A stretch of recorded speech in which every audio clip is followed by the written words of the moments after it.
Quand on dirige une PME en Suisse romande, on peut se demander comment tirer son épingle du jeu dans le monde digital de demain. Eh bien aujourd'hui, on va décortiquer ensemble le guide de l'agence lausannoise Pixelium. L'idée, c'est de voir comment maîtriser sa stratégie digitale pour 2025. Alors, la question qui se pose, c'est est-ce que sa PME est prête pour 2025 ? On va plonger directement dans le vif du sujet avec cette question qui est vraiment centrale pour tous les chefs d'entreprise aujourd'hui. Parce que soyons clairs, le paysage digital, il évolue à une vitesse folle et l'anticipation, c'est vraiment la clé. Le point vraiment crucial à comprendre, c'est que les clients de toute la région, que ce soit Genève ou à Fribourg, ils attendent beaucoup plus qu'une simple vitrine en ligne. C'est fini l'époque du site web statique qu'on ne met jamais à jour. Ce qu'ils veulent, c'est une expérience digitale qui soit active, qui soit personnalisée et surtout locale. En bref, ils veulent de l'interaction. Ok, alors concrètement, à quoi il ressemble ce nouveau standard pour réussir ? C'est exactement ce qu'on va voir tout de suite. Et attention, il ne s'agit pas de tout révolutionner du jour au lendemain, non. Il s'agit plutôt d'adopter une approche qui est, disons, plus intelligente et bien plus ciblée. La stratégie de base, en fait, ce n'est pas d'essayer d'être partout à la fois. Loin de là. L'idée, c'est de combiner intelligemment 3 ou 4 canaux clés. Par exemple, pour augmenter le trafic, on va miser sur le référencement local. C'est logique, pour être visible dans sa région, et on couple ça aux réseaux sociaux pour créer une vraie communauté.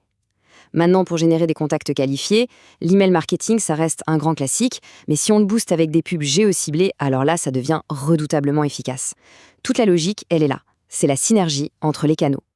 Bon, maintenant qu'on a les ingrédients en main, la question c'est comment on construit un plan d'action qui soit à la fois clair et efficace. C'est justement la prochaine étape. Et, petit spoiler, c'est beaucoup plus simple qu'on pourrait le croire. En fait, tout se résume à un processus assez simple et surtout reproductible. D'abord, on fixe 1 ou 2 objectifs SMART, donc spécifiques et mesurables. Ensuite, on alloue un budget réaliste. Et enfin, le plus important, on mesure ce qui compte vraiment, avec seulement quelques indicateurs clés. Le maître mot, c'est la clarté. Allez, on continue. Explorons maintenant les canaux qui ont le plus d'impact pour les PME de la région. On parle bien de ceux qui apportent des résultats concrets, le SEO local, la pub payante, l'email marketing et bien sûr les réseaux sociaux. Là, il y a une décision clé à prendre. Comment équilibrer la croissance à long terme et l'impact à court terme ? C'est un peu comme un marathon et un sprint. Le SEO local, c'est clairement le marathon. Ça construit de la visibilité et de la crédibilité sur la durée. La pub payante, à l'inverse, c'est le sprint. Ça donne un coup de boost immédiat, pile quand on en a besoin. Le guide le montre bien, ces deux-là fonctionnent en tandem, ils ne sont pas en opposition. Et regardez-moi ce chiffre, 42 francs de retour pour chaque franc investi. Ça illustre parfaitement la puissance incroyable d'un canal quand il est bien exécuté. Le marketing par email, ça continue d'offrir un retour sur investissement qui est juste inégalé. C'est vraiment le couteau suisse du marketing digital, un outil d'une efficacité redoutable s'il est bien utilisé. Pour les réseaux sociaux, la clé, c'est simple. Il faut être là où le public cible est actif. L'entreprise vise des professionnels, alors LinkedIn est le terrain de jeu idéal, comme on le voit avec l'exemple de ce cabinet d'avocats à Fribourg. L'objectif est de toucher une audience plus jeune. Là, c'est direction Instagram et TikTok. C'est incontournable. Donc la vraie question à se poser, c'est où se trouvent les clients ?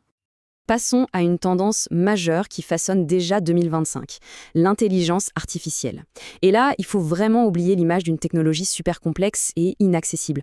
Aujourd'hui, l'IA, c'est devenu un véritable avantage concurrentiel à portée de main. Et ça, c'est vrai même pour les plus petites structures. Cette technologie, elle est passée d'un simple buzzword à un outil bien tangible, qui aide concrètement à automatiser les tâches répétitives. Par exemple, une entreprise a besoin d'un article de blog pour son site, l'IA peut aider à démarrer, à structurer les idées. C'est un gain de temps énorme. Et ce qui est super intéressant ici, c'est de voir comment des outils spécifiques, comme NeuroKai par exemple, sont utilisés pour économiser un temps qui est juste précieux. Ces outils peuvent générer des articles des blogs entiers, déjà optimisés pour le SEO, et le point clé, c'est qu'ils peuvent apporter une vraie valeur ajoutée au lecteur, ce qui, franchement, est souvent le défaut de ce genre d'outils. D'ailleurs, le guide de Pixelium cite un cas concret, un coiffeur à Genève qui utilise un chatbot et qui réserve 30% de ses rendez-vous en dehors des heures d'ouverture. Voilà, c'est ça l'IA en pratique. C'est concret et c'est efficace. Et attention, ce n'est pas que de la théorie. Les consultants qui sont sur le terrain, qui travaillent directement avec les PME, ils le confirment tous. L'IA, c'est un véritable game changer pour la productivité. Bon, avec toutes ces informations, la grande question maintenant, c'est par où on commence ? Comment on passe de la théorie à la pratique sans se sentir complètement dépassé ? Le guide y recommande un plan simple et bien ciblé, histoire de créer une dynamique et d'obtenir des résultats tangibles rapidement. Ça prouve bien qu'avec la bonne stratégie, même une petite structure peut avoir de grands résultats. L'exemple de cette PME vaudoise qui a triplé ses leads en 3 mois, franchement, c'est hyper inspirant. Le point crucial à retenir, c'est vraiment ça. Une action intelligente, locale et constante, c'est le véritable moteur de la croissance pour les PME. Pour 2025, ce n'est pas la taille du portefeuille qui compte, mais bien la pertinence de la stratégie mise en place. Ce décryptage a posé le cadre, donné des idées et, on l'espère, un peu d'inspiration. Mais l'étape la plus importante, finalement, c'est la première action concrète. C'est celle qui va tout déclencher.